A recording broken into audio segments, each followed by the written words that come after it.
nous a présenté cela. Mais la grâce de Dieu, c'est une personne. La personne de la grâce s'appelle Jésus-Christ de Nazareth.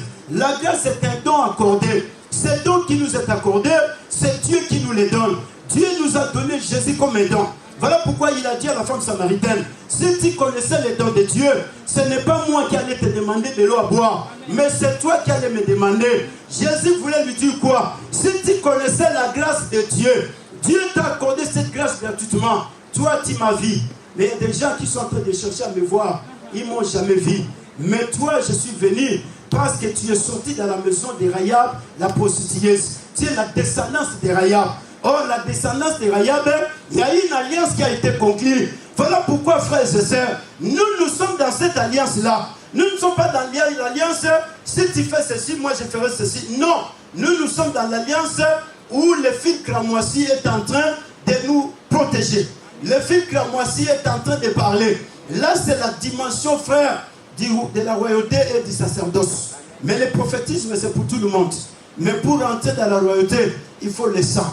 Pour entrer dans le sacerdoce, il faut le sang. Mais pour devenir prophète, il faut attendre que Dieu puisse te donner le message. Mais pour que David entre dans la royauté, il a besoin que Jonathan lui accorde sa tunique. Si Jonathan ne lui donne pas sa tunique, David ne deviendra pas roi. Parce que c'est Jonathan qui est l'héritier. C'est le trône de Jonathan. Mais il faut que je te donne la tunique. Si je ne te la donne pas, tu ne deviendras pas roi. Malgré la promesse, cela ne va pas s'accomplir. Parce que moi, je garde encore la tunique royale. Voilà pourquoi, frères et sœurs, Jésus comme étant le vrai roi, il s'est dépouillé de sa tunique. Jésus comme étant le grand roi, ce jour-là, sa tunique a été récupérée. Et quand la tunique a été récupérée, cette tunique a été divisée en 4. Oui, les gens qui sont partis au nord, ils sont partis avec la partie de la tunique de Jésus. Les gens qui sont partis au sud, ils sont partis avec la partie de la tunique de Jésus. Ceux qui sont partis à l'ouest, ils sont partis avec la partie de la tunique de Jésus. Ceux qui sont partis à l'est, ils sont partis avec la partie de la tunique de Jésus. Cela veut dire quoi? Cela veut dire, frère, la royauté est venue sur la terre. Dieu est en train d'appeler tous les princes et les princesses dans les 4 coins du monde entier. Ils doivent venir dans la royauté. Raison pour laquelle, frère, aujourd'hui nous avons des frères indiens. Aujourd'hui, nous avons des frères afghans. Aujourd'hui, nous avons des frères pakistanais. Aujourd'hui, nous avons des frères chinois. Aujourd'hui, nous avons des frères brésiliens. Aujourd'hui, nous avons des frères maliens. Aujourd'hui, nous avons des frères sud-africains. Aujourd'hui, nous avons des frères portugais. Aujourd'hui, nous avons des frères et sœurs polonais. Nous avons aujourd'hui des frères et sœurs allemands. Parce que la tunique de Jésus n'était pas restée comme la tunique de Joseph. Mais la tunique de Jésus a été partagée en 4. L'Est, l'Ouest, Sud et Nord. L'évangile est propagé dans les 4 coins du monde entier. Parce que la grâce de Dieu doit atteindre toutes les familles du monde entier. Raison pour laquelle, frère, arrêtez de continuer à mépriser les gens sur la terre des vivants.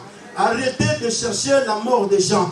Mais continuez à dire, si je suis ce que je suis, c'est par la grâce de Dieu. Ce que je dois faire, je dois travailler pour que Dieu sauve ces vies.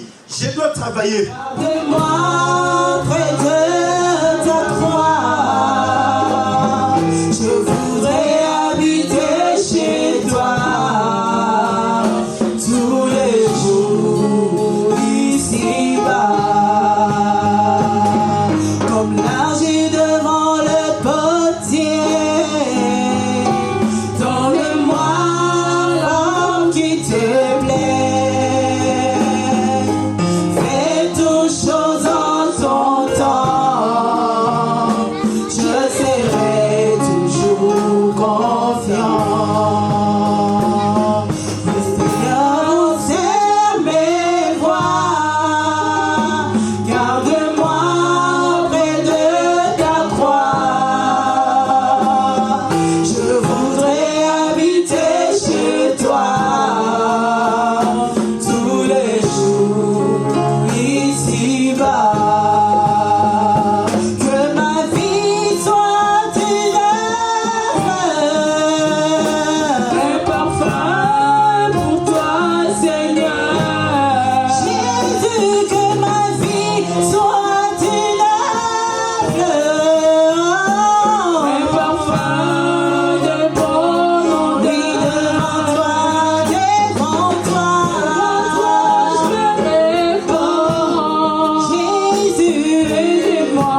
qui as permis que je quitte ma maison.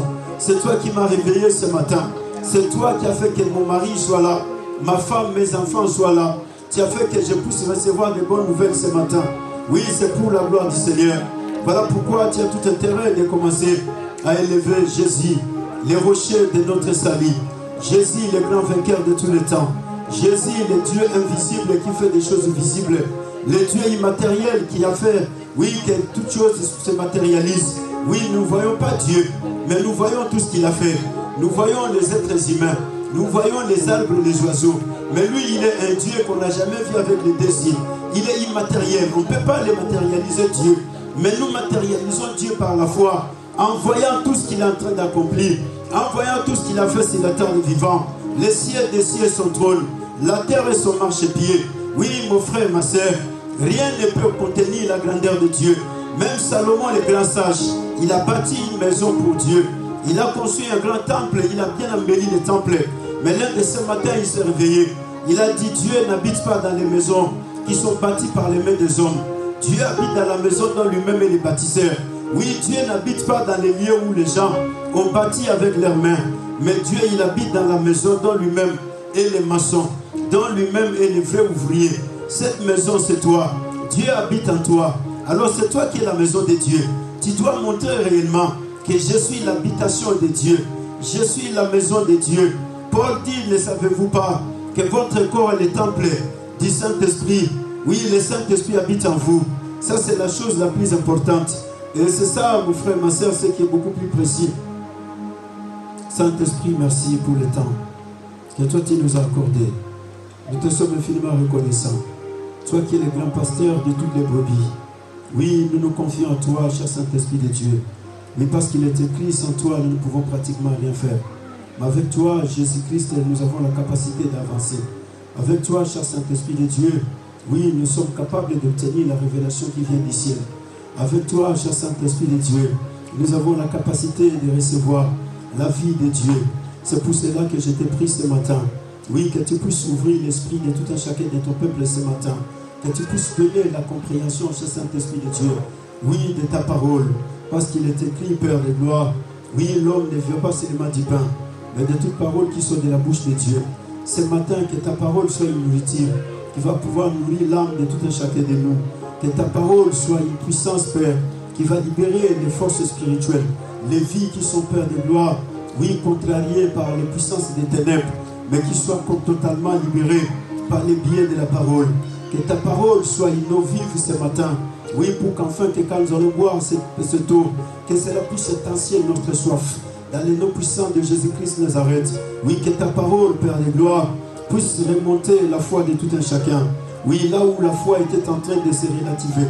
Mais au travers de la parole, parce qu'il est écrit, la foi vient de ce qu'on entend. Ce qu'on entend vient de la parole de Christ.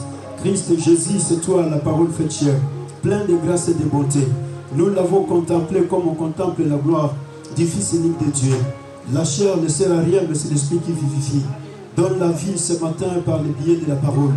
Dans les noms puissants de Jésus-Christ Nazareth. Vivifie mon frère, vivifie ma soeur. Vivifie ton peuple, Père de gloire. Au nom puissant de Jésus-Christ Nazareth, qui est notre unique Seigneur et Sauveur. Merci, chers saints, de mettre debout pour faire la lecture de la parole de Dieu. Soyez bénis dans la présence de Dieu. Sans toi errer, c'est dans la présence de Dieu. Oui, tu es le choix de Dieu d'être là ce matin. Le choix de Dieu, c'est toi. L'élection de Dieu est tombée sur toi. Et c'est pour cela que ce matin, tu es là avec nous. Pour adorer Dieu. Alléluia.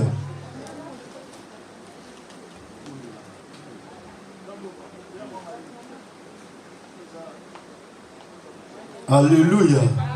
Voilà, nous allons nous mettre debout pour faire la lecture de la parole de Dieu. Je veux que tu sois avec nous ici, que tes pensées ne soient pas départagées à réfléchir tout ce qui est resté à la maison, mais que ton esprit, ton corps, ton âme, tes pensées, tout soit ici. Mais parce que Jésus est ici. Jésus n'est pas resté à la maison, Jésus n'est pas resté en cours de route, mais Jésus est ici. Nous avons lu la parole de Dieu dans le livre d'Un Corinthiens chapitre 15. 1 Corinthiens chapitre 15.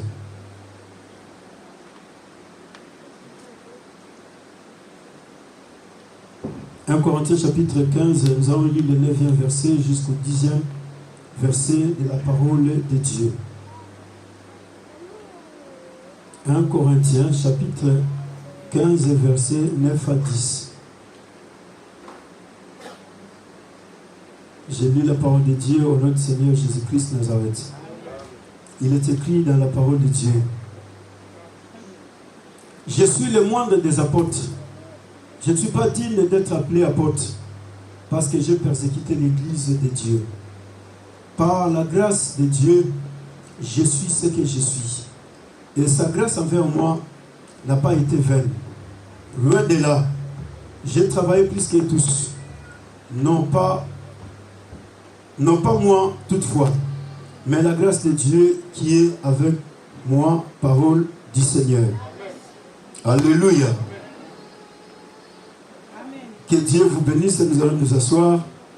Soyez dans la joie. Je sais que la joie est là parce que la joie c'est le Saint-Esprit. Alors le Saint-Esprit qui est en toi, c'est la joie. Ici c'est l'apôtre Paul qui est en train de parler. Alléluia. Oui, Paul il est en train de parler. Il est en train de s'adresser au peuple de l'église de Corinthiens. Je suis dans le livre de Corinthiens chapitre 15. Nous sommes en train de lire le 9e verset jusqu'au 10e verset. Et Paul il est en train de parler aux Corinthiens. Et cet après-midi ou ce matin ou ce soir, selon l'heure que tout un chacun recevra cette parole. Et la parole de Dieu est en train de nous parler ce matin. Paul il dit ceci: je suis le moindre de tous les apôtres. Alléluia. Je suis le plus petit de tous les apôtres. Et il va encore très très loin. Il dit: je ne suis pas digne d'être appelé apôtre. Il donne la raison. La raison c'est laquelle? C'est parce que j'ai persécuté l'église de Dieu. Donc Paul il est en train de souligner des choses très très capitales. Il est en train de dire des choses très très spécifiques pour enfin motiver la foi des Corinthiens, pour enfin montrer aux Corinthiens ce qu'il est d'ailleurs et ce qu'il était dans le passé et ce qu'il est dans le présent. Alléluia. Ça c'est la chose la plus importante, frère. Paul il dit: je suis le moindre de tous les apôtres. Pourquoi il s'appelle le moindre de tous les apôtres? Oui, c'est parce que Paul il retourne encore dans la vision de sa vie passée. Et quand il retourne dans cette vision de sa vie passée, Paul il est en train de contempler l'amour de Dieu. Comme le frère vient de nous dire. Oui frère, il y a des fois ma soeur nous oublions que Dieu nous aime de telle manière dont il n'a pas les moyens d'exprimer cet amour-là. Tu n'as pas les moyens de dire aux gens comment est-ce que Dieu t'aime. Mais ce qui est très dangereux parce que aujourd'hui les chrétiens ils sont encore dans cette alliance-là où les gens ils croient que nous sommes dans un champ de bataille. Alléluia. Nous sommes dans un champ de bataille. Il y a Satan qui est là. Il y a les rings. Ça c'est les rings. Et Satan il est là en train de nous boxer. Et Dieu il nous regarde. Dieu il nous a livrés entre les mains de Satan pour que Satan puisse nous boxer. Non, non, non frère. Nous ne sommes pas là. Nous sommes dans une alliance qui est une alliance qui a été déjà totalisée. Dieu il a fait tout dans la totalité. Nous sommes dans une alliance où tout est oui et amen. Nous ne sommes pas dans l'alliance avec Moïse. L'alliance avec Moïse a deux conditions. Si tu fais ceci, moi l'Éternel, je ferai ceci. Ça c'est l'alliance avec Moïse. L'alliance avec Noé, quand il verra l'arc-en-ciel sortir au ciel, il n'y aura plus de pluie. Ça c'est l'alliance avec Noé. Donc il y a des choses qui doivent apparaître. Donc il faut que tu vois l'arc-en-ciel pour que la pluie ne tombe pas. L'alliance avec Moïse, toi tu dois faire quelque chose. Si tu obéis à la loi de l'Éternel ton Dieu, moi l'Éternel je ferai ceci. Alléluia. Mais l'alliance où toi et moi nous sommes, c'est une alliance dont tout est oui et amen. Nous, pasteur Jean, nous sommes dans cette alliance-là. C'est l'alliance de oui et amen. Nous ne sommes plus dans cette alliance, frères et sœurs, où on nous pose des conditions. Non, non, non. C'est ça ce qui fait troubler les chrétiens aujourd'hui. Les chrétiens dans les quatre coins du monde entier sont troublés. Ils ne savent pas où ils sont. Frères et sœurs, nous sommes comme Rahab et la femme prostitueuse. Cette femme qui n'est pas dans le plan divin de Dieu, mais il est dans la pensée prophétique de Dieu. Mais dans le plan divin, cette femme n'est pas là. C'est Israël qui est là. Mais cette femme se retrouve en face de deux espions. Une femme prostitueuse, hein, méprisée. Tout le monde la reconnaît qu'elle est une prostitueuse. Mais la prostitueuse reçoit des espions dans sa maison. Et quand les deux espions arrivent dans sa maison, la prostitueuse dit, nous avons entendu la terreur de votre Dieu. Votre Dieu, il est terrible. Il a exterminé les nations à cause de vous. Il vous a fait traverser la mer Rouge. Il a tué tous les premiers-nés des Égyptiens. Il a tué tout ce qu'il y a. Mais nous avons entendu, Jéricho était barricadé. On ne peut pas entrer, on ne peut pas sortir. Mais Dieu, il savait que je vais utiliser cette femme-là. Parce que c'était le jour que cette femme doit vivre la grâce de Dieu. Cette femme doit sortir dans les lois et les traditions, les coutumes, oui, des peuples de Jéricho. Parce qu'elle doit entrer dans la pensée prophétique de Dieu. Cela doit s'accomplir. Et voilà pourquoi, frère, ce jour-là, les deux espions ne vont pas se diriger chez le roi. Les deux espions se dirigent dans la maison de la femme prostitueuse. Pose-toi la question. Ce sont des Israélites qui connaissent la loi. Et dans la loi, il est écrit, tu ne peux pas t'approcher auprès d'une femme prostitueuse. Ils connaissaient très bien cette loi. Mais comment les gens qui connaissent la loi, ils vont s'approcher de la femme prostitueuse? Pose-toi la question. Et quand vous allez retourner de l'autre côté, vous allez dire quoi à Josué? Non, Josué, nous sommes allés entrer dans la maison d'une prostitueuse. Mais comment vous avez fait cela? Alléluia. Écoutez, frères et sœurs, nous ne sommes pas dans cette alliance-là où les gens doivent tâtonner. L'Église ne peut pas tâtonner. Le peuple de Dieu ne peut pas tâtonner. Parce que nous sommes comme Rahab et la femme prostitueuse. Nous n'avons pas fait des efforts, mais nous avons accepté d'accueillir les deux espions dans notre maison. Et en acceptant d'accueillir les deux espions, Rahab et le message arrive. On lui dit, écoutez, nous allons détruire toute cette ville de Jéricho. Mais comme toi, tu nous as acceptés, tu nous as protégés. Rahab a protégé ces deux espions. Il les a mis sous le toit de sa maison. Et les deux espions sont restés là-bas. Le roi a appris que Rahab, c'est une traître.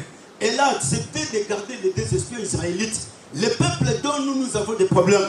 Ce peuple qui vient pour nous ravir notre territoire. Mais c'est Rahab, la prostitueuse, qui les a accueillis dans sa maison. Et le roi envoie des gens.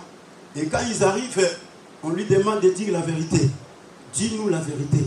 Où sont les deux espions? Rahab dira, je vous dis la vérité. Ils sont partis. Je ne sais pas par quel chemin ils sont partis. Alors si c'était toi ce jour-là, tu allais dire non, tu es en train de mentir. Mais Rahab est en train de dire la vérité. Parce que les deux espions sont partis. Et là où ils sont partis, moi je ne sais pas. Oui, ils sont passés par chez moi. Mais après ils sont partis, ils ne sont pas là. Alors, les gens de Jéricho, ils diront, bon, ok, nous allons donner les rapports au roi. Mais ce qui viendra après, tu dois subir toutes les conséquences de ce qui viendra après.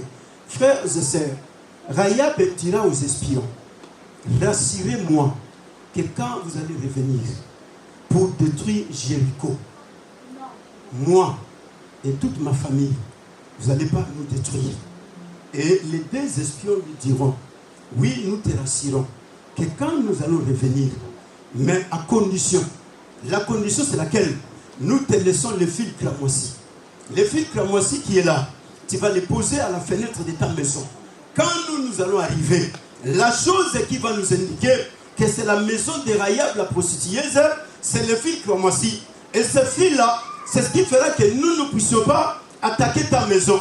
Et tu dois appeler tous les membres de ta famille. Tu dois les mettre dans ta maison. Ton père, ta mère, tes frères et sœurs, tout le monde. Si tu as des beaux-frères, des belles-sœurs, toutes ces familles-là, rassemble-les dans ta maison. Et Rahab, la prostitueuse, va lancer des messages. Elle va convoquer toute sa famille. Papa, maman, frères et sœurs, venez. Parce qu'il y a un dégât qui arrive. Il y a un danger mortel qui arrive. Cette ville sera détruite d'ici peu 5 minutes. La ville sera totalement brûlée. Mais pour que vous soyez sauvés, vous devez rester dans ma maison. Si vous ne restez pas dans ma maison, vous ne serez pas sauvés. Paul dit ceci, je suis le moindre de tous les apôtres. Je ne suis pas digne d'être appelé apôtre. Oui, frères et sœurs, il y a des choses que nous devons comprendre que nous n'avons pas mérité d'être appelés aujourd'hui fils et filles de Dieu. Personne ne l'a mérité. Oui, parce que hier, chacun de nous, c'est là où il a été.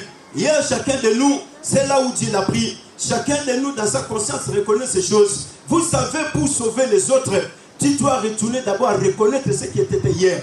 Si tu reconnais que hier, j'étais un voleur, tu as la capacité de sauver les voleurs. Mais si tu ne les connais pas, aujourd'hui, tu te dis non, je suis devenu saint. Dans la sainteté, je ne peux plus m'approcher aux voleurs. Frères et sœurs, nous allons faire l'évangile de Moïse. Parce que Moïse ne peut pas parler à un voleur. Moïse ne peut pas parler à un escroc. Moïse ne peut pas parler à un brigand. Moïse ne peut pas parler à un bandit. Moïse ne peut pas parler à une prostituée. Moïse ne peut pas parler à un mendiant. Il ne peut pas. Et Moïse, très loin frère, ne peut pas s'approcher d'un idolâtre parce que c'est interdit. C'est la loi qui l'interdit. Mais écoutez, les deux espions viennent et ils entrent dans la maison de la prostituée. Paul dit, je ne suis pas digne d'être appelé apôtre parce que j'ai persécuté l'église de Dieu. J'étais la personne dont Satan a utilisé pour maltraiter le peuple.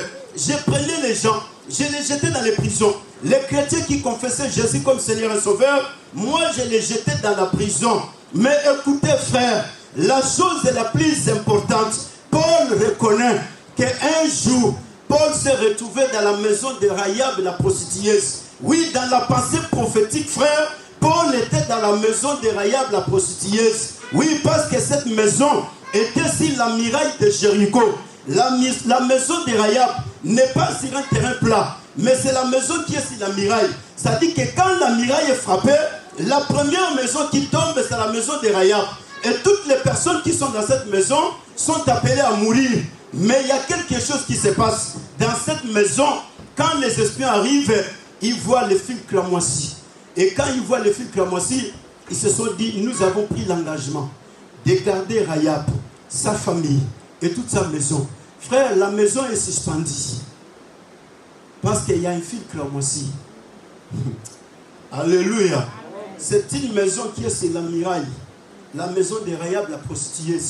Et quand on frappe la muraille, la maison de Rahab est suspendue sur la muraille. Et tous les gens qui sont dans cette maison sont dans cette maison suspendue. C'est-à-dire que moindre rêve, tous y tombent et ils vont tous mourir. Mais la chose la plus importante, il y a quelque chose qui est en train de soutenir cette maison pour que la maison de Rahab ne tombe pas. Ce qui soutient la maison de Rahab, ce n'est pas le fondement. Parce que le fondement est déjà détruit. Oui, le peuple d'Israël, ils ont tout détruit avec la louange. Le fondement est ébranlé. Mais ce qui retient la maison de Rahab, suspendu, c'est le fil cramoisi. Oui, parce que le fil cramoisi qui est là ne symbolisait rien d'autre, frère. Ça symbolisait le sang de Jésus-Christ qui devrait être versé sur la croix. Le sang qui devrait racheter l'humanité. Le sang qui devrait ramener les hommes vers Dieu. Rahab et toute sa famille, frère, ils sont sauvés parce qu'ils sont dans la maison, là où il y a le fil cramoisi. Rahab et tous ses frères et sœurs, ses neveux, nièces, cousins, cousines, tous les beaux-frères, les belles-sœurs et tout le monde, ils sont sauvés parce qu'il y a le fil cramoisi.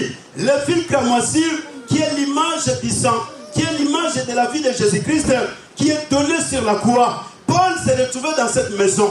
Moi aussi, j'étais dans cette maison. Raison pour laquelle, frère, si tu reconnais qu'un jour, tu as été dans la maison de Rahab, la prostituée, non, pour parler aux prostituées, tu n'auras pas honte.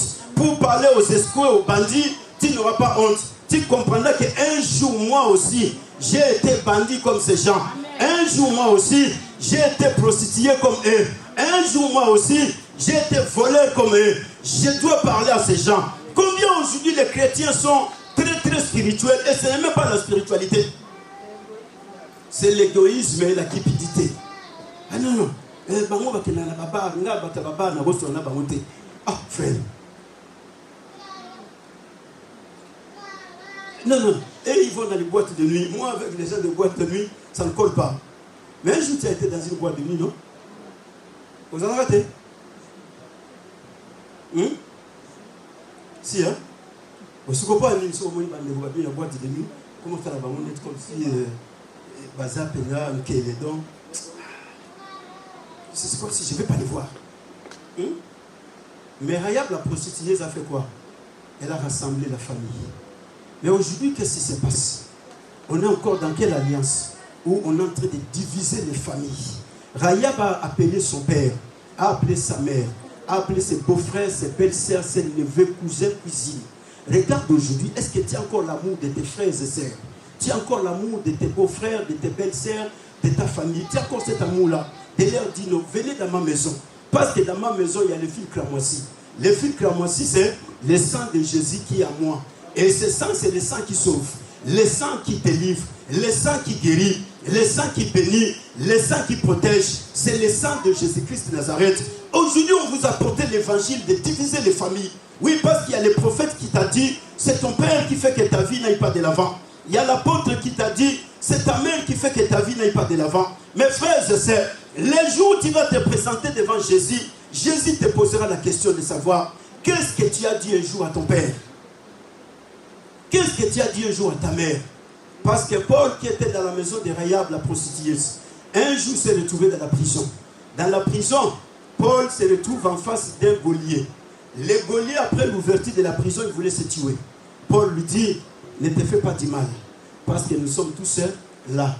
Crois au Seigneur Jésus-Christ, tu seras sauvé, toi et ta... Non, répétez bien. Crois au Seigneur Jésus-Christ, tu seras sauvé, toi et... Toi et qui? Bon, quelle est cette famille-là que toi tu vas sauver? C'est cette famille que tu es en train de rejeter? Parce que c'est la famille des sorciers? Hein? Frères et sœurs, si nous n'arrivons pas à prêcher les sorciers qui sont dans la famille, ne crois pas que tu resteras dans la paix. Aucun jour. Même si tu rassemblais tous les feux du monde pour les brûler, ils vont être brûlés peut-être en pensant de cela, mais un jour ils vont revenir parce que la sorcellerie c'est un esprit. Cet esprit va continuer à travailler. Mais Paul lui dit, crois, tu seras sauvé, toi et ta famille. Pour que nous soyons dans la paix, nous devons prêcher la parole de Dieu à tous ces sorciers. Mais écoutez ce que Paul dit. Je ne suis pas digne d'être appelé apôtre. Pourquoi? Parce que j'ai été persécuteur de l'église. J'ai persécuté l'église. Et comme j'ai persécuté l'église, qu'est-ce qui est arrivé? Paul dit ceci, la grâce de Dieu un jour m'a été accordée. Et quand la grâce de Dieu m'a été accordée, je suis devenu ce que je suis par la grâce de Dieu. C'est la grâce de Dieu qui a fait que moi, Paul, je deviens apôtre. C'est la grâce de Dieu qui a fait que moi qui étais le persécuteur de l'église, celui qui prenait les gens et les jetait dans les prisons, celui qui ne voulait pas entendre parler de Jésus, celui dont la colère était jusque là. Quand on me parle de Jésus, je vois comme si Jésus c'était un malfaiteur. Et qu'est-ce que je faisais? Je prenais toutes ces personnes, je les jetais dans les prisons. Je ne voulais pas voir Pierre, je ne voulais pas voir Matthieu. Mes frères et sœurs, pendant le temps que Pierre et Jean, Matthieu et les autres, en train de prêcher l'évangile, Paul était là en train de persécuter. Qu'est-ce que Pierre et Jean faisaient? Pierre et Jean, ils faisaient quoi? Parce qu'ils n'avaient pas la capacité d'arrêter Paul. Ils n'en avaient pas, frère. Mais Pierre et Jean ne faisaient que prier.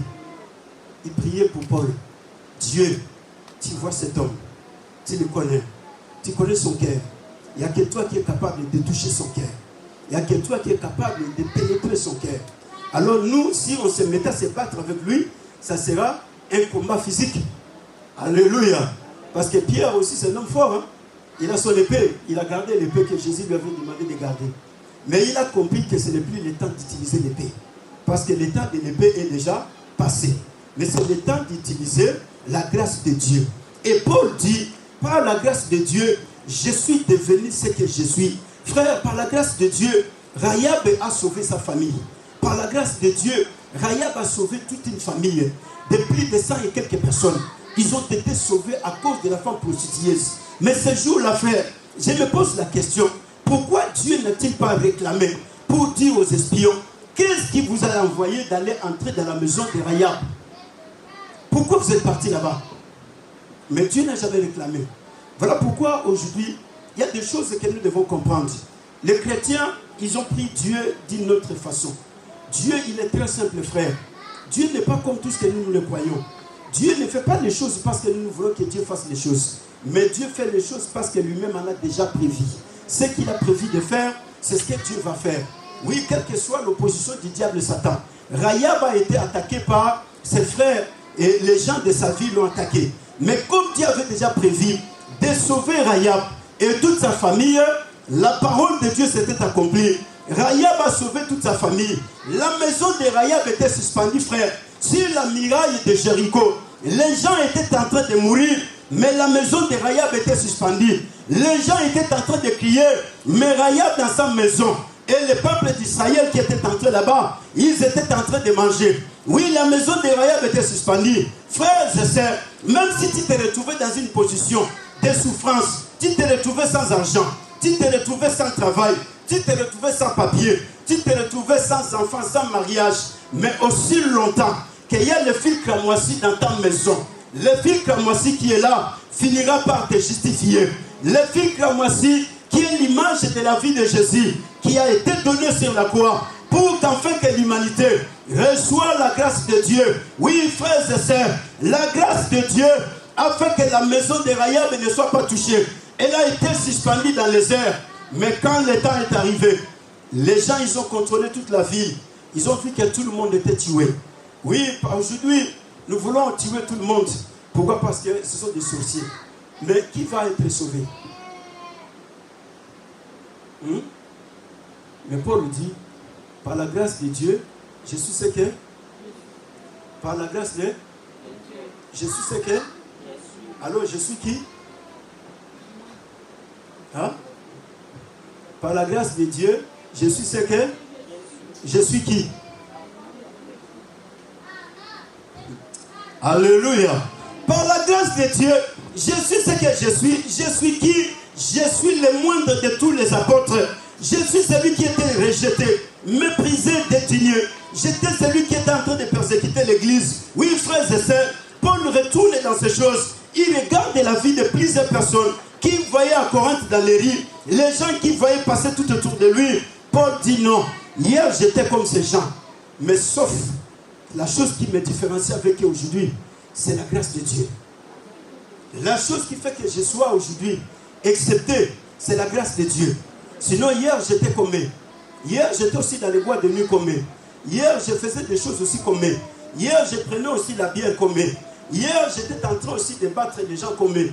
Hier, Paul retourne dans cette vision des choses. Oui, quand il retourne dans cette vision des choses, Paul il comprend que là où je suis arrivé, je ne peux pas me vanter. Là où je suis arrivé, je ne peux pas me battre la poitrine. Là où je suis arrivé, je retourne à réaliser que ni t'était la grâce de Dieu, je serai toujours là à persécuter l'église de Dieu. Ni t'était la grâce de Dieu, je serai toujours là à jeter les chrétiens dans les prisons. Oui, frères et sœurs, nous n'avons pas besoin de nous battre la poitrine. Mais ce que nous avons besoin, c'est de reconnaître, si je suis aujourd'hui fils de Dieu, c'est par la grâce de Dieu.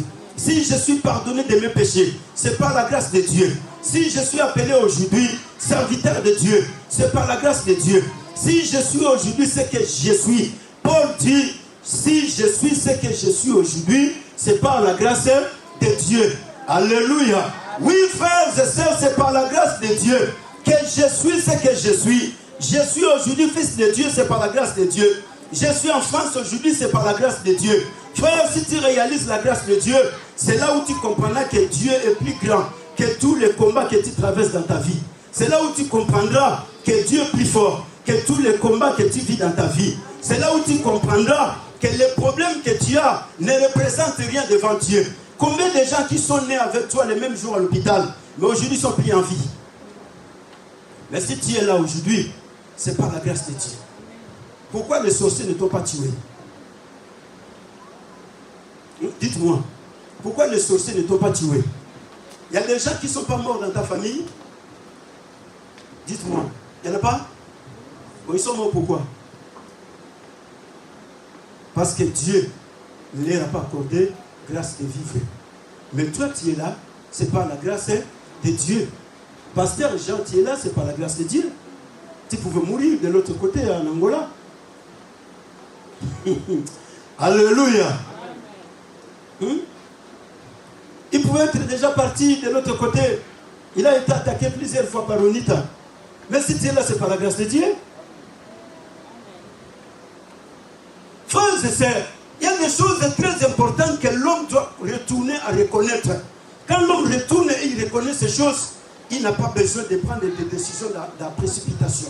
Oui, parce que quand on ne reconnaît pas ce que Dieu a déjà fait dans sa vie, On prend des décisions par précipitation. C'est comme ça que vous voyez beaucoup de chrétiens aujourd'hui. Ils ont pris des décisions par précipitation.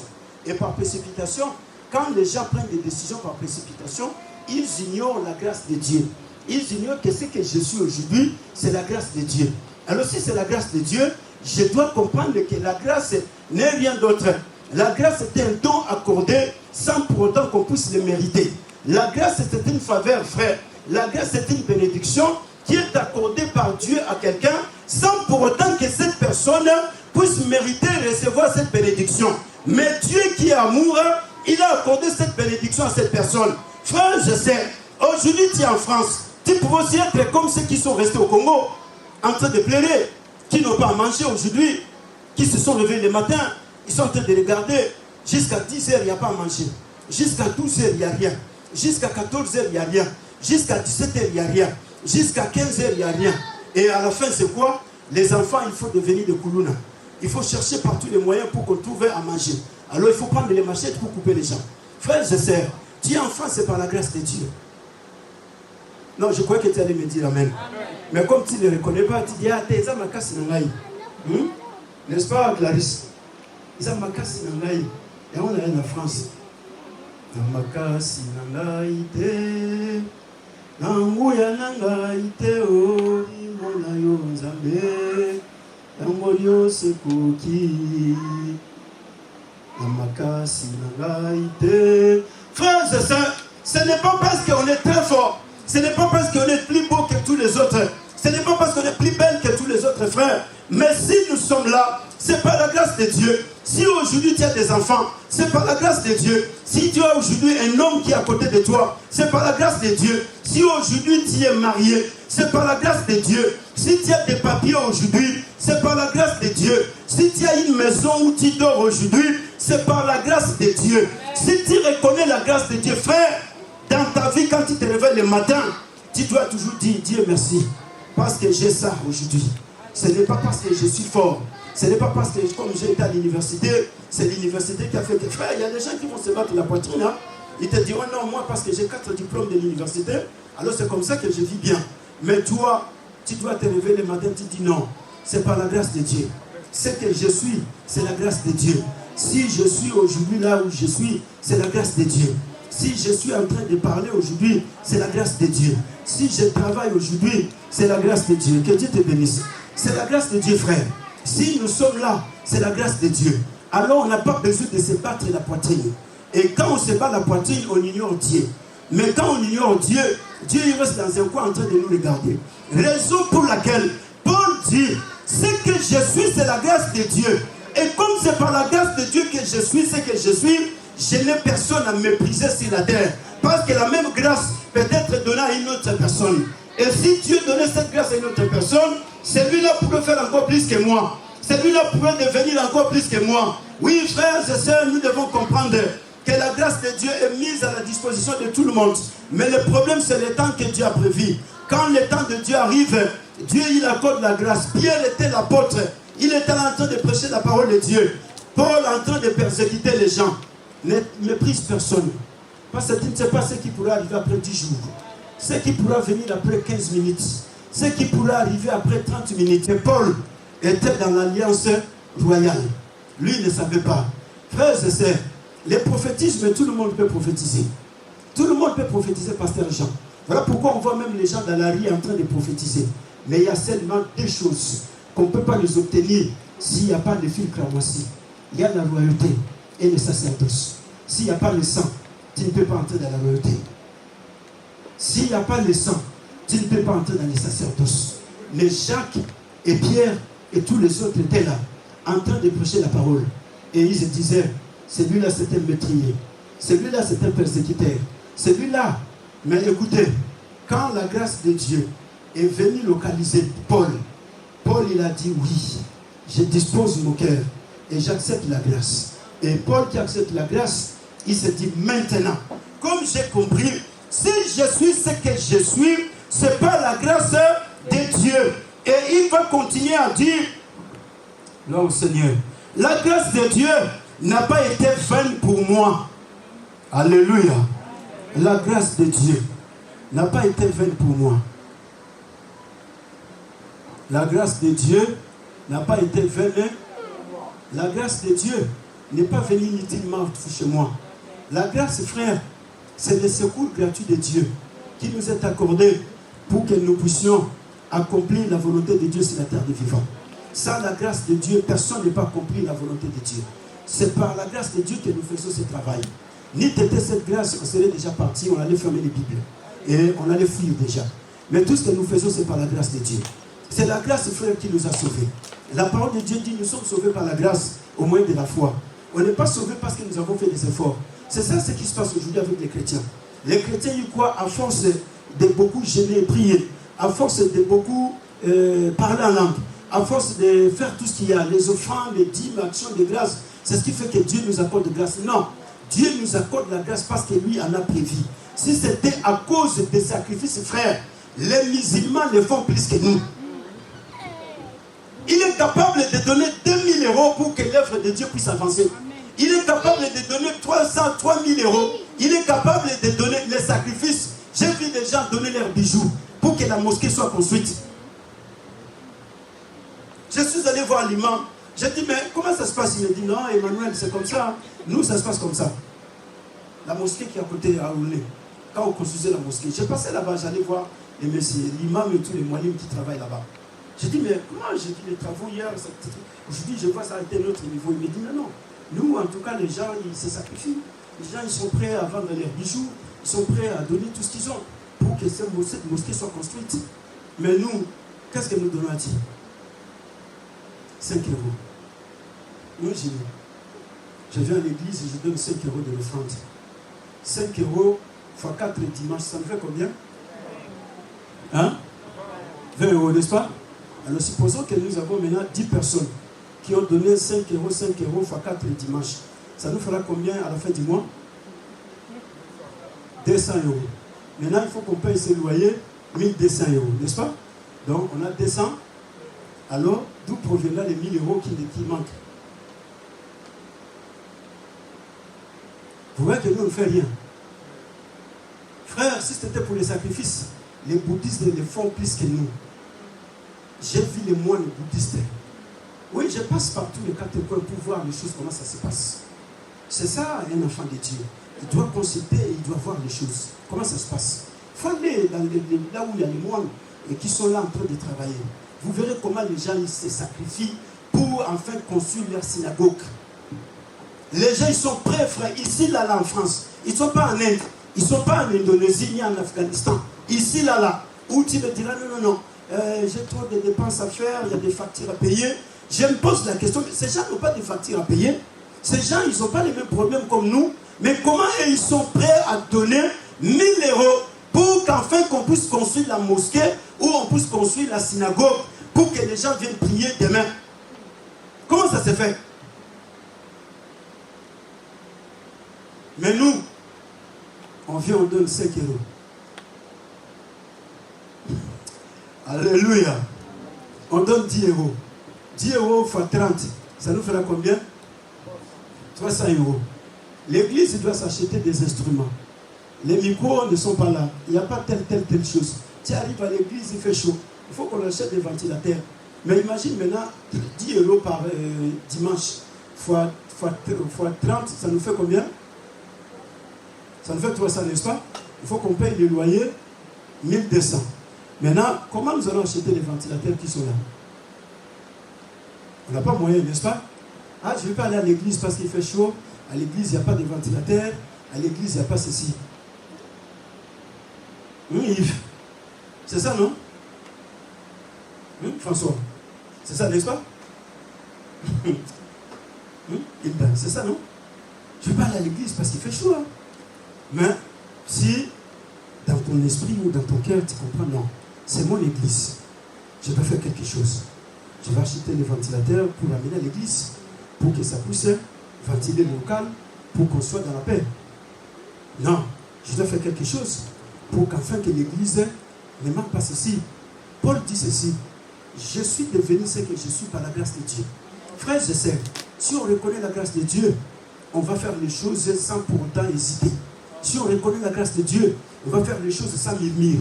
Si on reconnaît que moi, le fils, Je suis devenu aujourd'hui fille de Dieu. Je dois servir Dieu sans m'unir. Moi, honnête, je suis aujourd'hui mère de Gershomi. Non. Combien de femmes qui sont en train de monter à la montagne pour aller prier pour que Dieu leur donne des enfants? Combien?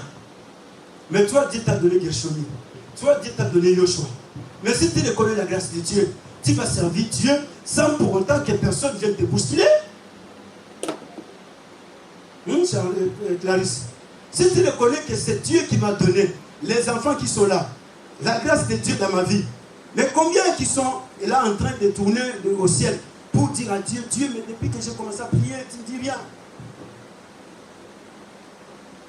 Ce que je suis devenu, c'est par la grâce de Dieu. Et Paul dit, la grâce de Dieu n'a pas été faite envers moi. Mais cette grâce m'a fait quoi? Cette grâce a fait que je puisse travailler plus que tous les autres.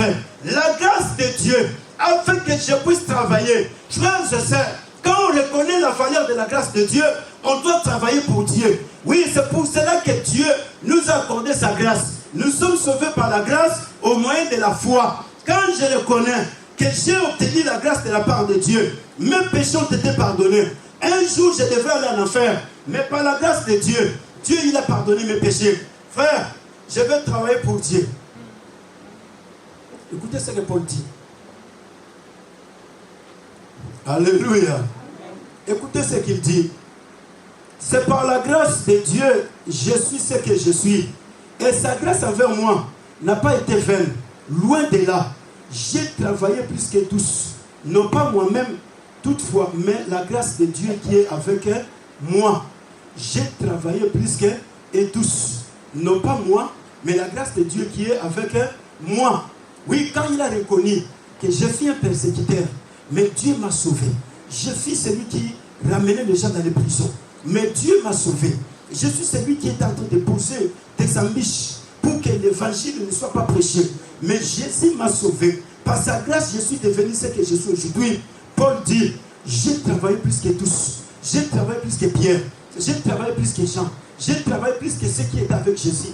Moi, je n'ai pas vu Jésus de mes yeux physiques quand il était en train de mourir. Mais moi, je l'ai vu parce qu'il m'est apparu un jour sur le chemin de Damas. Et quand Jésus m'est apparu, ce jour-là, la grâce de Dieu m'a été accordée. Frère, la grâce de Dieu, c'est une personne. La grâce n'est pas un mot littéral, comme on nous a présenté cela. Mais la grâce de Dieu, c'est une personne. La personne de la grâce s'appelle Jésus-Christ de Nazareth. La grâce est un don accordé. Ce don qui nous est accordé, c'est Dieu qui nous le donne. Dieu nous a donné Jésus comme un don. Voilà pourquoi il a dit à la femme samaritaine, si tu connaissais les dons de Dieu, ce n'est pas moi qui allais te demander de l'eau à boire, mais c'est toi qui allais me demander. Jésus voulait lui dire quoi? Si tu connaissais la grâce de Dieu, Dieu t'a accordé cette grâce gratuitement. Toi, tu m'as vu. Mais il y a des gens qui sont en train de chercher à me voir. Ils ne m'ont jamais vu. Mais toi, je suis venu parce que tu es sorti dans la maison de Rahab, la prostituée. Tu es la descendance de Rahab. Or, la descendance de Rahab, il y a une alliance qui a été conclue. Voilà pourquoi, frères et sœurs, nous sommes dans cette alliance-là. Nous ne sommes pas dans l'alliance, si tu fais ceci, moi je ferai ceci. Non, nous sommes dans l'alliance où le fil cramoisi est en train de nous protéger. Le fil cramoisi est en train de parler. Là, c'est la dimension, frère, de la royauté et du sacerdoce. Mais le prophétisme, c'est pour tout le monde. Mais pour entrer dans la royauté, il faut le sang. Pour entrer dans le sacerdoce, il faut le sang. Mais pour devenir prophète, il faut attendre que Dieu puisse te donner le message. Mais pour que David entre dans la royauté, il a besoin que Jonathan lui accorde sa tunique. Si Jonathan ne lui donne pas sa tunique, David ne deviendra pas roi. Parce que c'est Jonathan qui est l'héritier. C'est le trône de Jonathan. Mais il faut que je te donne la tunique. Si je ne te la donne pas, tu ne deviendras pas roi. Malgré la promesse, ça ne va pas s'accomplir. Parce que moi, je garde encore la tunique royale. Voilà pourquoi, frères et sœurs, Jésus comme étant le vrai roi, il s'est dépouillé de sa tunique. Jésus comme étant le grand roi, ce jour-là, sa tunique a été récupérée. Et quand la tunique a été récupérée, cette tunique a été divisée en 4. Oui, les gens qui sont partis au nord, ils sont partis avec la partie de la tunique de Jésus. Les gens qui sont partis au sud, ils sont partis avec la partie de la tunique de Jésus. Ceux qui sont partis à l'ouest, ils sont partis avec la partie de la tunique de Jésus. Ceux qui sont partis à l'est, ils sont partis avec la partie de la tunique de Jésus. Cela veut dire quoi? Cela veut dire, frère, la royauté est venue sur la terre. Dieu est en train d'appeler tous les princes et les princesses dans les 4 coins du monde entier. Ils doivent venir dans la royauté. Raison pour laquelle, frère, aujourd'hui nous avons des frères indiens. Aujourd'hui nous avons des frères afghans. Aujourd'hui nous avons des frères pakistanais. Aujourd'hui nous avons des frères chinois. Aujourd'hui nous avons des frères brésiliens. Aujourd'hui nous avons des frères maliens. Aujourd'hui nous avons des frères sud-africains. Aujourd'hui nous avons des frères portugais. Aujourd'hui nous avons des frères et sœurs polonais. Nous avons aujourd'hui des frères et sœurs allemands. Parce que la tunique de Jésus n'était pas restée comme la tunique de Joseph. Mais la tunique de Jésus a été partagée en 4. L'Est, l'Ouest, Sud et Nord. L'évangile est propagé dans les 4 coins du monde entier. Parce que la grâce de Dieu doit atteindre toutes les familles du monde entier. Raison pour laquelle, frère, arrêtez de continuer à mépriser les gens sur la terre des vivants. Arrêtez de chercher la mort des gens. Mais continuez à dire, si je suis ce que je suis, c'est par la grâce de Dieu. Ce que je dois faire, je dois travailler pour que Dieu sauve ses vies. Je dois travailler pour que Dieu délivre ses vies. Je dois travailler pour que Dieu puisse guérir ses malades. Oui, j'ai travaillé pour parce que puisque est douce. Non seulement moi, mais la grâce de Dieu qui est en moi. Frères et sœurs, si nous sommes là, c'est par la grâce de Dieu. Mais la grâce nous appelle à travailler plus que les autres. Voilà pourquoi celui qui reconnaît la grâce de Dieu, ce n'est pas un religieux. Parce que les religieux travaillent dans un esprit de comparaison. Lui, il a fait ceci, moi je dois faire ceci. Lui, il a été au stade de Carmagnola, moi je dois aller au stade de... Comment on appelle ça? Au stade de martyr. Lui, comme il a fait plein, moi aussi je dois faire le... Ça c'est la religion, frère. Ça c'est la religion. La religion ne sauve personne. Mais celui qui sauve s'appelle Jésus. Jésus n'a pas besoin de stade. Jésus a besoin qu'on puisse parler aux hommes dans la rue. Jésus vous aime. Combien de gens qui sont en train de trimballer dans cette rue et qui n'ont pas les moyens d'aller au stade, mais ils ont besoin de Jésus. Oui, si Dieu t'a fait grâce d'aller au stade, c'est bien, mais ce n'est pas ce qui est très important. Parce que Jésus lui-même n'a jamais été dans un stade. Jésus allait de village en village, de maison en maison, de lieu en lieu. Il était en train de faire du bien aux gens. C'est ce que Jésus faisait. Alors si nous reconnaissons la grâce de Dieu, nous devons travailler. Frères et sœurs, si nous ne travaillons pas, il est difficile pour que le royaume de Dieu puisse avancer. Si nous ne travaillons pas, il est difficile pour que les choses de Dieu puissent avancer. Parce qu'il n'y a aucune nation, c'est la terre des vivants, ne peut se développer s'il n'y a pas de gens qui travaillent. Si on parle de la France, la 6e nation du monde par rapport à la civilisation au développement, parce qu'il y a des gens qui travaillent pour la France. Et toi, tu es parmi les gens qui travaillent pour la France. Tu travailles tous les jours. Pourquoi tu travailles? Parce que tu dois faire développer la France. Si les gens ne travaillent pas, la France ne va pas se développer. Voilà pourquoi on dit qu'il y a les pays développés et les pays sous-développés. Les pays sous-développés, c'est là où les gens ne travaillent pas, où tout le monde est dans le chômage. Alors quand on est dans le chômage, on fait quoi? On devient des Koulouna, on devient des Mogondo, on devient des kidnappeurs, on devient tout ce qu'on devient. Parce qu'il n'y a pas de travail. Quelqu'un qui a vide dans sa vie, il ne peut pas. Il doit trouver quelque chose à faire. Alors la chose qu'il a trouvé à faire, c'est quoi? C'est de prendre la machette et de couper les gens et récupérer tout ce que les gens ont. Pour lui, ça devient un travail. Oh, le travail, c'est un service qu'on est en train de rendre.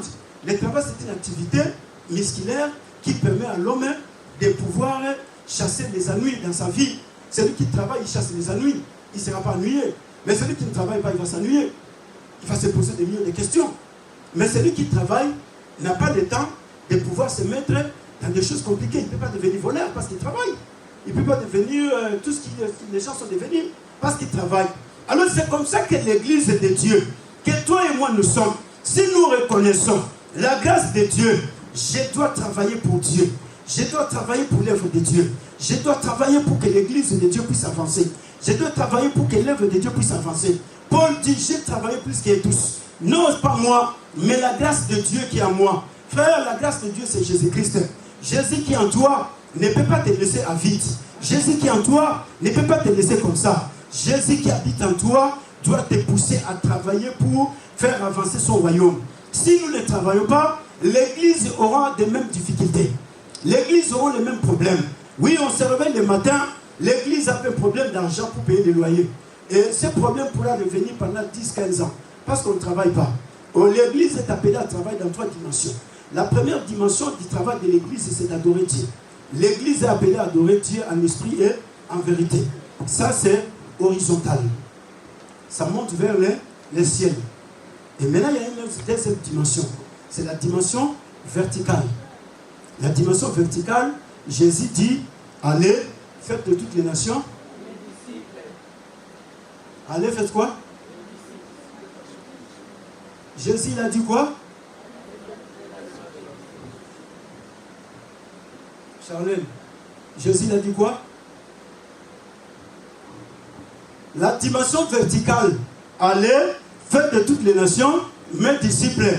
Alors, si nous ne partons pas, nous ne sortons pas, frères, pour faire des disciples de Jésus, l'église aura les mêmes problèmes tous les jours, chaque année, chaque mois, chaque semaine. On arrive vers les jours où on doit payer les loyers, on commence à se regarder.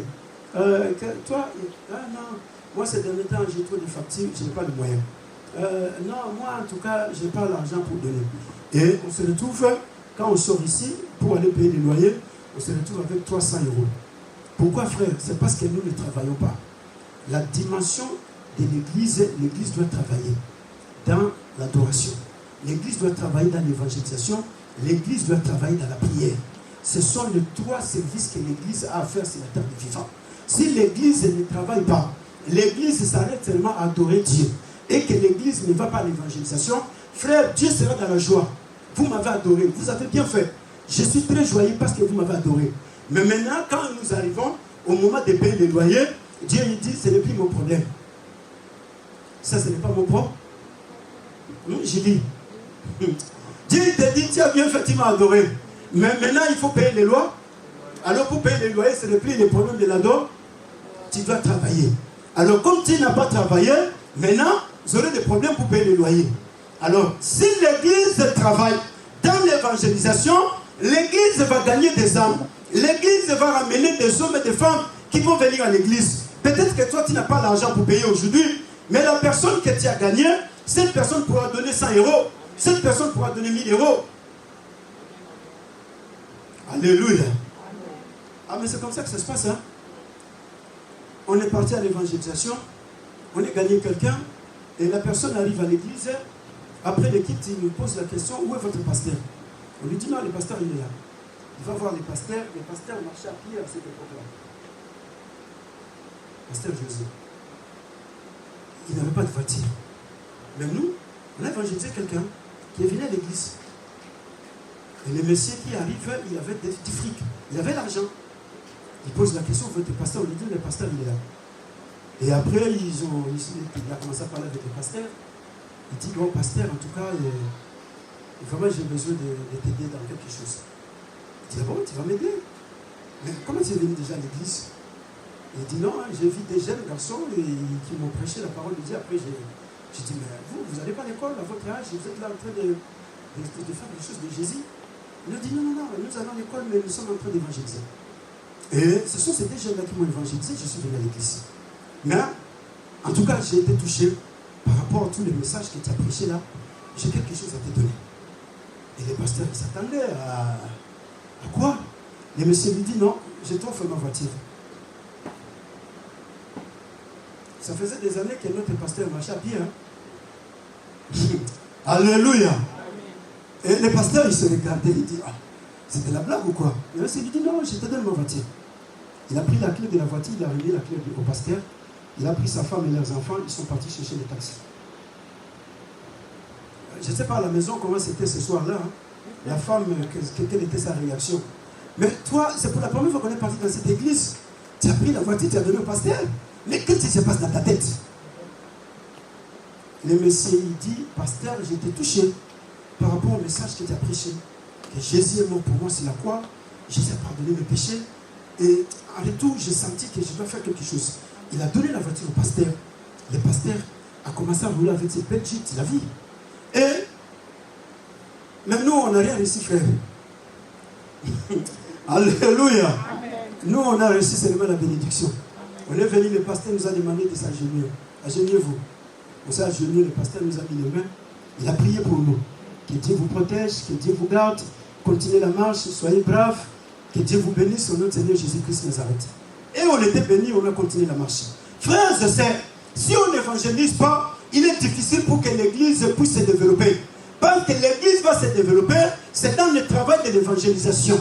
Quand nous allons évangéliser, c'est comme ça que Dieu, il va toucher d'autres personnes, ils vont venir à l'église. Peut-être que toi, tu n'as pas les moyens d'acheter la caméra, mais la personne qui vient a la capacité d'acheter une caméra à l'église. Peut-être que toi, tu n'as pas les moyens de payer 1000 €, mais la personne qui vient a la capacité de donner 1000 €. Alléluia.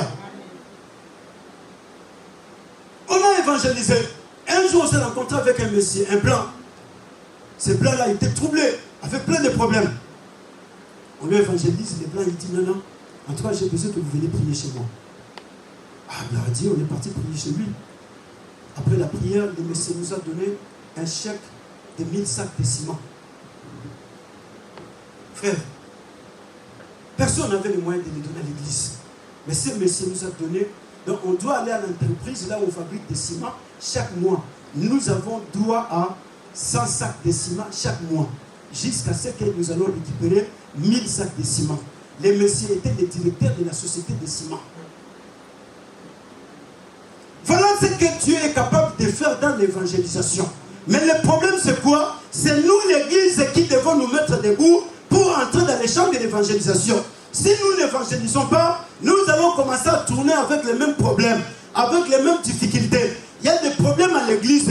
Il y a un frère, il y a une sœur qui a perdu un membre de famille. L'église doit l'assister. Mais l'église n'a pas les moyens. Et comme l'église n'a pas les moyens, qu'est-ce qui va arriver? Le frère va être choqué. Il dira, ah non, moi j'ai perdu telle personne, l'église ne m'a pas assisté. Mais par contre, l'église n'a que 10 €. Les 10 €, on va payer les loyers, ou on va payer la caméra, ou on va donner à la personne qui vient de perdre des membres de la famille. Mais si nous, l'église, nous travaillons, chacun de nous se dispose, ah non, nous avons combien là-bas? Non, on a tel.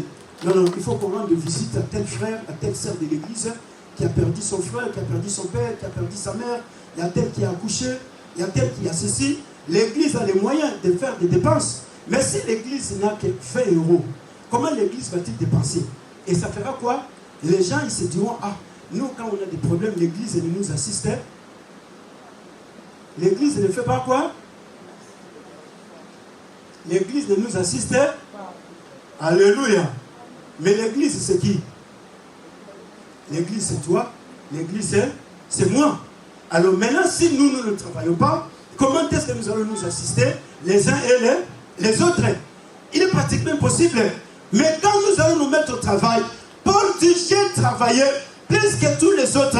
Frères et sœurs, il n'y a pas une église qui se développe s'il n'y a pas de gens qui se mettent au travail.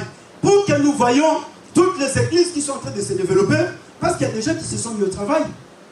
Il y a des gens qui se sont mis à évangéliser. Peut-être que tu es en train d'apprécier cette église, tu dis, ah, l'église, voilà, ils en ont battu béni. Mais, cette église va te arrêter. Oui, parce que l'église, il y a des gens qui vont en évangélisation. Mais toi, tu n'as jamais évangélisé. Au temps de Paul, l'évangélisation était difficile. Hein? Mais aujourd'hui, l'évangélisation est très facile. Aujourd'hui, c'est très facile pour évangéliser et gagner les âmes. Très, très facile, frère. Aujourd'hui, Dieu a disposé tous les moyens possibles pour que nous puissions évangéliser, gagner les âmes. Avec ton WhatsApp, tu as la capacité d'évangéliser et gagner les gens. Avec ton Facebook, tu as la capacité d'évangéliser, gagner les âmes. Avec quoi encore? TikTok. Continuez à citer tout ce qu'il y a. Ah, que Dieu soit loué, il a donné l'intelligence à l'homme blanc. TikTok, Instagram, Facebook, hein? Twitter, WhatsApp. Quoi encore? YouTube, Messenger, Facebook. Ah! Est-ce qu'il y a quelqu'un qui va donner raison à Dieu? À l'époque de Paul, l'évangélisation était difficile. Mais Paul allait évangéliser. Mais aujourd'hui, l'évangélisation est très facile. C'est pour cela, frère, La parole de Dieu nous dit, j'ai travaillé plus qu'eux tous. Non seulement moi, mais la grâce de Dieu qui est en moi, afin que je puisse travailler. Si nous travaillons, c'est comme ça que l'église va se développer. Mais si nous ne travaillons pas, l'église ne va pas se développer. On va tourner avec les mêmes difficultés, avec les mêmes problèmes pendant 10 ans, pendant 15 ans, pendant des années. Mais Dieu ne nous a pas appelé à ça. Frères et sœurs, il y a des choses, ce n'est pas le problème de parler à Dieu. Il y a des choses, Dieu, il sait que j'ai déjà Jean qui est là. J'ai Emmanuel qui est là. Dieu ne va plus venir rien faire sur la terre des vivants. Parce que Dieu, il a déjà tout fait. Dieu, il a donné son fils Jésus-Christ Nazareth pour que toi et moi, nous puissions apporter Jésus dans les familles du monde. Écoutez les derniers conseils que l'apôtre est en train de donner. Alléluia. Dans le même passage, l'apôtre dit ceci, au verset 54 et jusqu'au verset 58. L'apôtre dit, 1 Corinthiens chapitre 15, verset 54 à 58. Paul dit ceci, lorsque ce corps corruptible aura revêtu l'incorruptible, et ce corps mortel aura revêtu l'immortalité, alors s'accomplira la parole qui est écrite. La mort a été engloutie dans la victoire.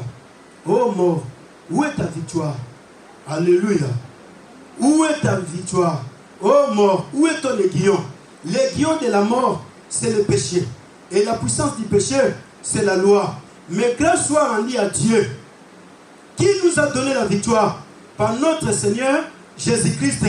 Ainsi, bien-aimés, soyez fermes, inébranlables, travaillez de mieux en mieux à l'œuvre du Seigneur, sachant que votre travail ne sera pas vain dans le Seigneur. Alléluia. Paul réalisant l'œuvre de la rédemption que Jésus a accomplie sur la croix. Voilà pourquoi je vous ai dit, nous sommes dans l'alliance des Rahab, la prostituée, où tout est oui et amen.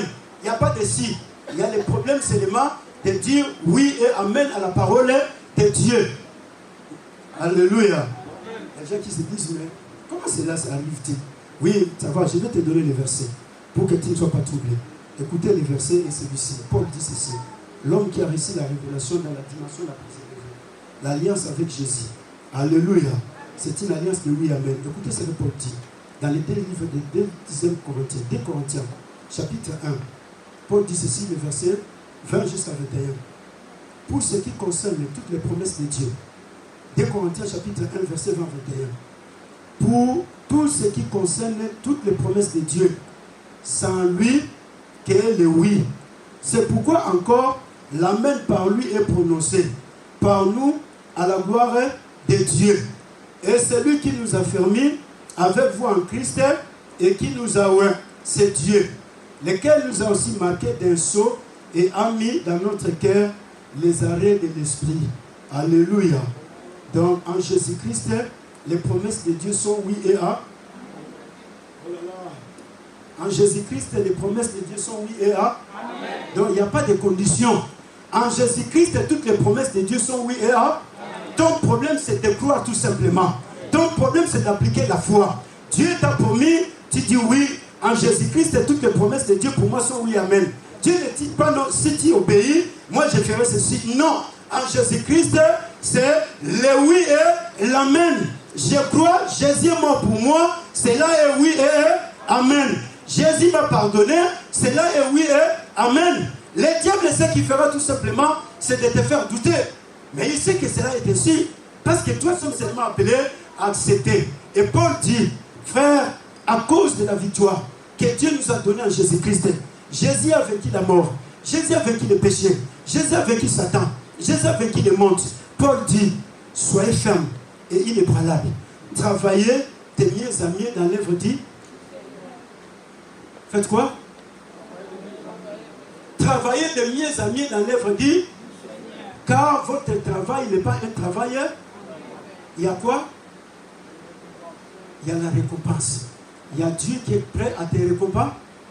Frère, s'il y a quelqu'un qui sait bien récompenser les gens, c'est Dieu. Mais le problème, nous devons travailler de mieux en mieux. Si nous travaillons de mieux en mieux, c'est comme ça que nous verrons que l'Église va avancer. L'Église va se développer. On aura des personnes nouvelles qui vont venir à l'Église, qui ont la capacité de faire des choses moins que ce que toi tu pourras faire. Plus que ce que moi je pouvais faire, mais les gens ils vont le faire. Mais si nous n'évangélisons pas, nous ne travaillons pas de mieux en mieux, nous ne faisons que reculer. Aujourd'hui on est motivé, Après quelques jours, on se démotive. Non, frère, ne crois pas que le diable va te laisser le temps de travailler pour Dieu sur la terre des vivants. Le diable ne te laissera pas le temps. Le diable créera toujours des occasions pour te décourager. Parce que c'est ça le diable. Son problème, c'est de décourager les gens pour ne pas servir Dieu. Mais toi, tu dois comprendre que ça, c'est les manœuvres du diable. Et comme c'est le diable qui vient pour me décourager, je dois me mettre debout. Frère, combien de gens qui sont des handicapés, qui n'ont pas de pieds, mais qui sont en train aujourd'hui de proclamer la parole de Dieu. Mais regarde-toi, tu as tous les membres de ton corps, mais tu ne plais que pour des petites choses. Il y a des frères qui n'ont pas de pieds, il y a des gens qui n'ont pas de mains, mais ils s'élèvent, ils disent non, je veux parler de Jésus. Jésus ne m'a pas privé les pieds, Jésus ne m'a pas privé les mains, mais Jésus m'a donné la bouche. Amen. Frère, quand le diable t'empêche de l'autre côté, oui, il a bloqué quelque part les yeux de Bartimée, mais il a laissé la bouche de Bartimée parler. Bartimée, il a commencé à crier, Jésus, fils de David, ayez pitié de moi. Jésus a écouté les cris parce que Bartimée a crié. Mais les yeux de Bartimée ne voyaient pas. Le diable a tout fait pour le décourager. Mais Bartimée, il a dit non, je ne peux pas me décourager. Je vais continuer. Frères et sœurs, l'état où nous sommes, ce n'est pas le temps de se décourager par rapport aux situations de la vie quotidienne, par rapport à tout ce qui se passe dans les quatre coins du monde. Il y a des gens qui sont sans travail, mais je vois ces gens en train d'évangéliser. Je dis, frère, que Dieu te bénisse. Je me rencontre avec beaucoup de frères et sœurs que je connais, qui sont là sans papier, sans travail, mais ils sont sur les champs de l'évangélisation, frère. Ils sont dans des bus, ils sont dans des trains, ils sont dans des voitures en train d'évangéliser. Et ils parlent le français, les gens sont en train de se moquer de lui. Je dis, continue, ne te suis pas ces gens, parce qu'ils ne comprennent pas. Mais le jour où le Saint-Esprit va parler dans leur esprit, ils vont comprendre ce langage aujourd'hui. Parce que le langage de Paul, on ne l'avait pas compris le même jour. Et c'est après 1 mois, 2 ans, que les gens ont commencé à comprendre le langage de Paul. Mais l'essentiel, que ce langage reste dans l'esprit de la personne. Et quand ça reste dans l'esprit de la personne un jour va se réveiller. Un jour, j'étais en train de distribuer des tracts à la gare de Saint-Denis. Je me suis rencontré avec un monsieur, robuste. Et quand je lui ai donné les papiers, il me dit, ah, toi aussi, qu'est-ce que tu fais là? J'ai dit, non frère, Jésus t'aime. Il me dit, arrête avec ces histoires de Jésus là. Alléluia. Un monsieur robuste, il m'a intimidé. J'ai dit, non frère, moi on ne m'intimide pas. Je suis plus fort que toi. Alléluia. J'ai le Saint-Esprit. Et après, il me dit, bah, donne-moi, donne. Hein? Il était arrogant. Son arrogance, il voulait m'intimider. Je lui ai donné les papiers, il est parti. Après quelques temps, on s'est retrouvé encore avec les frères. Quand je me suis retrouvé avec ses frères, les frères, ils sont en train de faire le même travail que je faisais. Amen. J'ai dit, gloire à Dieu. Amen. Et, par curiosité, il m'a fixé. Il me regarde, il dit, mais c'est toi, monsieur Emmanuel? Je dis, bon, tu me connais? Il dit, oui. Un jour, on s'est vu à la gare de Saint-Denis. Je t'avais un jour intimidé. Quand tu me donnais ton papier de l'église, là. J'ai dit, oui, c'est moi. Il dit, ah, frère, tu dois continuer avec ce travail. Tu sais que ton papier, là, ça m'a sauvé le jour. Je suis parti avec, je ne l'ai pas jeté. Hein. Je l'ai gardé dans mon sac. Mais ce papier me parlait toujours. Il faut que je prenne ce papier et j'aille chercher une église. Et comme je suis en dehors de Paris, mais j'ai trouvé une église dans la proximité, un pasteur gentil qui m'a accueilli dans son église. Je suis là avec ce pasteur aujourd'hui, en train de servir Dieu. Et j'ai pris la décision de faire ton travail. Alléluia. J'ai dit gloire à Dieu. La semence n'a jamais été pourrie, mais la semence est toujours semée quelque part. Frère, nous devons travailler de mieux en mieux. On n'est pas autant de continuer à regarder les gens. On n'est pas autant de rester là à regarder les choses. Mais on est autant de regarder Jésus et de se lever de travail pour Jésus. Le regard de Jésus est sur toi. Le regard de Jésus est sur moi. Jésus tient compte de tout ce qui se passe dans ta vie. Mais ton problème, c'est de se mettre au travail. Le problème de l'église, c'est de travailler. Jésus compte sur moi, Jésus compte sur toi. Parce qu'il sait que toi, tu es là. Moi, je suis là. Les gens que lui n'a pas la capacité d'atteindre physiquement, c'est toi et moi qui allons les atteindre. Voilà pourquoi Paul dit, j'achève l'œuvre que Jésus a laissée. Mais qu'est-ce que Jésus a laissé? C'est l'évangélisation. Parce que Jésus avait tout accompli sur la croix. Mais Paul dit, j'achève l'œuvre que Christ a laissée. Qu'est-ce que Jésus a laissé? Jésus a laissé l'évangélisation. Il a dit, allez annoncer la bonne nouvelle à toute la création. C'est comme ça que moi je suis en train d'annoncer la bonne nouvelle. Quand nous annonçons la bonne nouvelle, le Saint-Esprit prend place. Il y a quelqu'un qui me dit, non, pasteur, moi je ne sais pas parler, comment je vais parler aux gens? Et qu'est-ce que je vais leur dire? Je lui dis, tu n'as pas de choses à leur dire. Dis-leur seulement, Dieu t'aime. Jésus est mort pour toi sur la croix. Parce que le grand problème des gens à l'évangélisation, les gens veulent changer les gens en une minute. Ils rencontrent quelqu'un qui est en train de boire de la bière.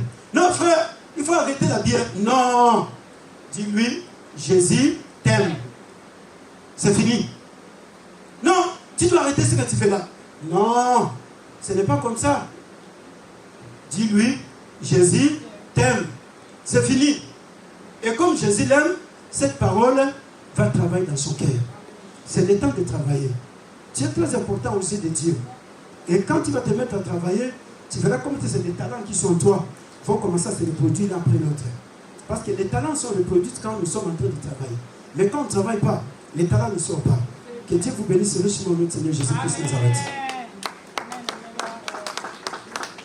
Dis à l'autre, je dois travailler de mes amis. Non, je vais travailler de mes amis. Il y a la convention des mamans. Il faut travailler de mes amis pour gagner les âmes.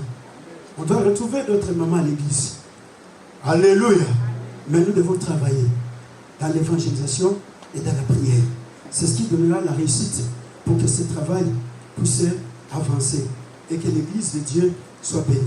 Mets-toi debout, je vais prier pour toi.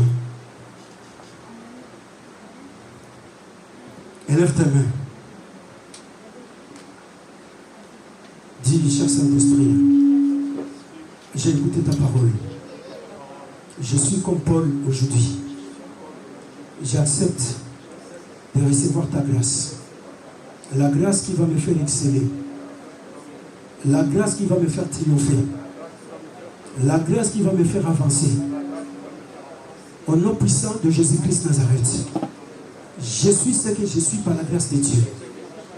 La grâce de Dieu n'est pas vaine dans ma vie. J'ai compris l'importance de la grâce en moi. Et dès aujourd'hui, moi, Emmanuel, je prends la décision de travailler pour mon Dieu. Au nom puissant de Jésus-Christ Nazareth, je veux travailler de mieux en mieux pour la gloire de mon Dieu. Je veux travailler de mieux en mieux dans l'œuvre de Dieu. Dans le nom puissant de Jésus-Christ Nazareth, Jésus m'a sauvé pour que je puisse sauver les autres. Jésus m'a béni pour que je puisse bénir les autres. Jésus m'a délivré pour que je puisse délivrer les autres. Jésus m'a guéri pour que je puisse guérir les autres. Jésus m'a transformé pour que je puisse transformer les autres. Dans le nom puissant de Jésus-Christ Nazareth, toi Satan, qui m'a toujours découragé, tu m'as toujours empêché, tu as toujours mis la honte à moi pour que je ne puisse pas parler de mon Seigneur. Aujourd'hui, l'esprit de la honte, je te chasse au nom de Jésus-Christ Nazareth. L'esprit de la paix, je te chasse au nom de Jésus-Christ Nazareth. L'esprit de découragement, je te chasse au nom de Jésus-Christ Nazareth. L'esprit d'hésitation, je te chasse au nom de Jésus-Christ Nazareth. L'esprit de fatigue, l'esprit de tourment, l'esprit d'affliction, l'esprit des inquiétudes, l'esprit de doute, je vous chasse au nom puissant de Jésus-Christ Nazareth. Tout esprit de découragement qui vient me décourager, je te chasse aujourd'hui au nom puissant de Jésus-Christ Nazareth. Cher Saint-Esprit de Dieu, rends-moi fervent sur les champs de l'évangélisation. Je dois travailler de mieux en mieux. Rends-moi capable, oui, de prier dans le nom puissant de Jésus-Christ. Rends-moi capable de travailler pour l'Église dans le nom puissant de Jésus-Christ Nazareth. Nous, l'Église, nous prenons l'engagement de travailler pour notre Église, pour que notre Église puisse avancer, pour que notre Église puisse se développer sur tous les plans, dans tous les domaines, dans le nom puissant de Jésus-Christ Nazareth. Satan, il ne va plus nous empêcher. Vous les démons, vous n'allez plus nous empêcher. Oui, parce que nous avons reconnu la valeur de la grâce de Dieu dans notre vie. Ce que je suis, c'est la grâce de Dieu. Et je dois partager cette grâce avec les autres. Aujourd'hui, demain, à jamais. Tout ce que Dieu mettra à ma disposition, je le mets au service des autres. Je le mets au service de l'Église. Dans le nom puissant de Jésus-Christ Nazareth, qui est mon unique Seigneur et Sauveur. J'ai ainsi prié. Amen.